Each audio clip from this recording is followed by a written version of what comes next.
Let's go into more of the Trump administration, the Trump regime, and their allies bad-mouthing the millions of Americans who aren't buying what they're selling, starting with this. Now, tomorrow, the Democrat leaders are going to join for a big party out on the National Mall. They're going to descend on our Capitol for their much-anticipated so-called No Kings rally. We refer to it by its more accurate description, the Hate America rally, okay? And I'm not sure how anybody can refute that.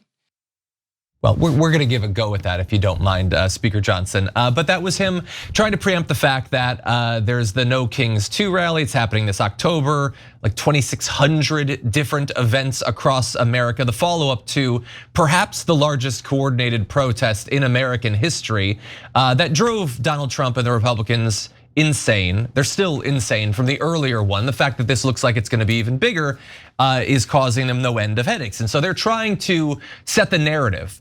I think that the No Kings organizers have been pretty clear about what they're against. It's in the name. They don't believe that Donald Trump should be allowed to rule as a king. And I understand why Mike Johnson would be a little bit twitchy about this whole thing, since it is his constitutional duty to provide a check to Donald Trump. And he is constitutionally, I would say physiologically, incapable of doing that. And so these protesters are showing him how to do his goddamn job, but he knows he's not gonna do it, so he has a problem with them. That said, we're gonna talk about these protests, but first, here's more from the speaker. If you think about what's going to happen here tomorrow, you're going to bring together the Marxists, the socialists, the Antifa advocates, the anarchists, and the pro-Hamas wing of the far-left Democrat Party. That is the modern Democratic Party. That's where they've gone. And the Hate America rally is the common theme among all those groups. Listen to the language they use themselves. Many of them don't like living in America. They hate capitalism. They hate our free enterprise system. They hate our principles. They hate the ideas that we come in to work every day to fight for, to preserve, in the greatest nation in the history of the world. They hate the idea of individual freedom and limited government. They hate the idea of the rule of law. That was the funniest part. I'm glad he ended. I'm glad that was pretty good, Mike Johnson, with Donald Trump in office and the pardons and all that. And they're the Hate America rally, not the ones who tried to murder Mike Pence and bash the skulls of cops in and all of that. Yeah, they're the hateful ones. I was at one of the first No Kings protests. It was just great Americans. It was American patriots who don't like what they're seeing. This is almost certainly going to be exactly the same. But what you had from Mike Johnson there, Cenk, was very similar to with Carolyn Leavitt. It's Marxist, it's socialist, it's pro-Hamas. Again, I don't know why everything, I guess they got bored with attacking trans people and now everything has to be Hamas at all times. And so it's just the constant bad mouthing. How dare you use your right to free speech, right to free assembly? How dare you stand up? Just lay there and let us do whatever we want to this country. That's the message I'm getting out of them. Yeah, look, as I keep saying, I think there is some portion of the base, of their base, who views America as them and no one else. Right? So, hey, you disagree with Trump, then you're not an American. You're Muslim, you're not an American. You're trans, you're not an American, etc.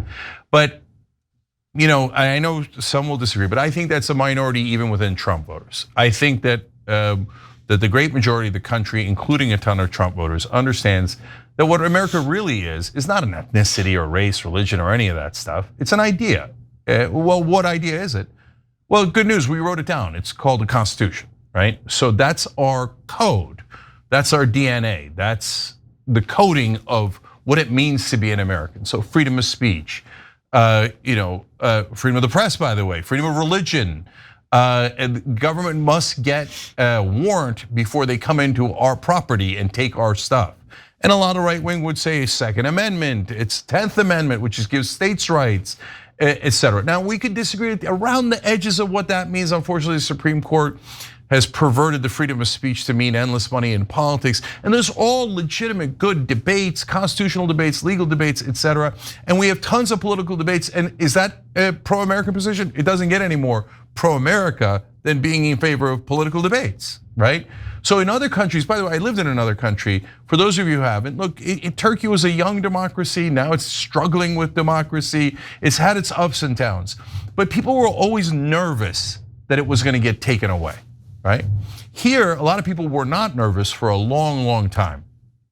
Why? Because it's in our coding.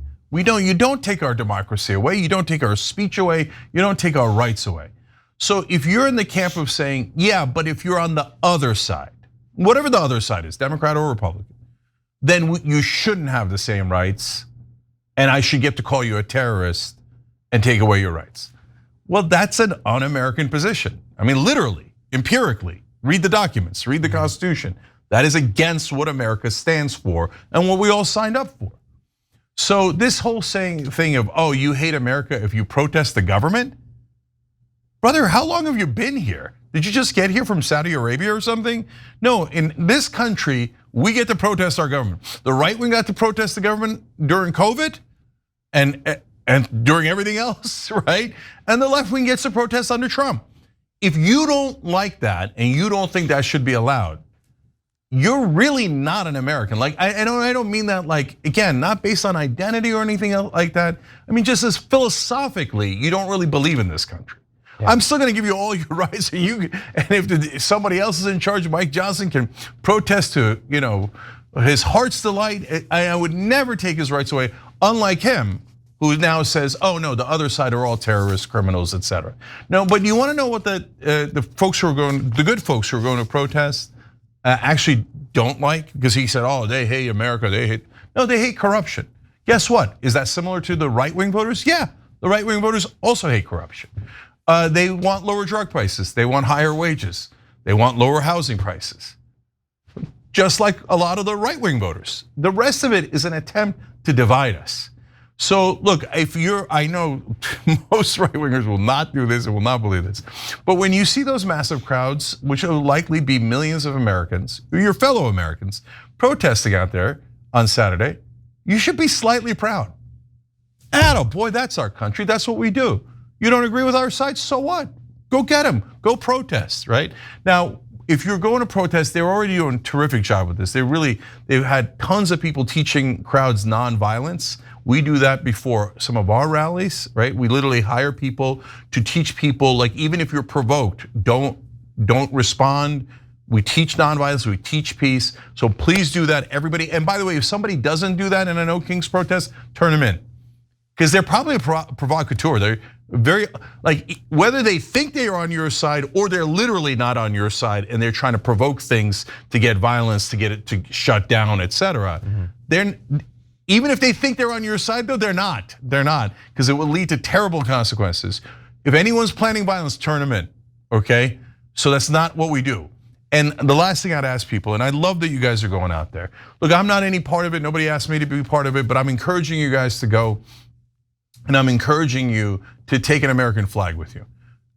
Neither party owns America, okay?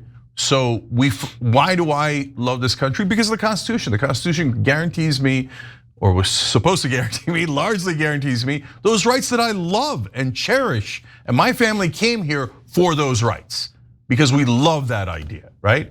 So now, is America perfect? Of course not. That's why we do protests like this, right? And that's why we try to make it better and better and better as we go along.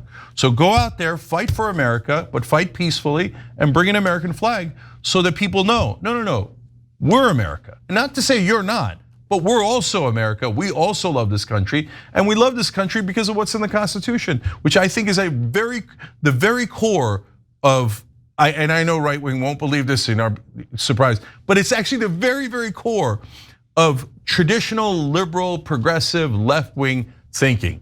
We're for everyone's freedom to speak out, everyone's right to protest, everyone's right to religion, etc., etc. Every time you ring the bell below, an angel gets its wings. Totally not true, but it does keep you updated on our live shows.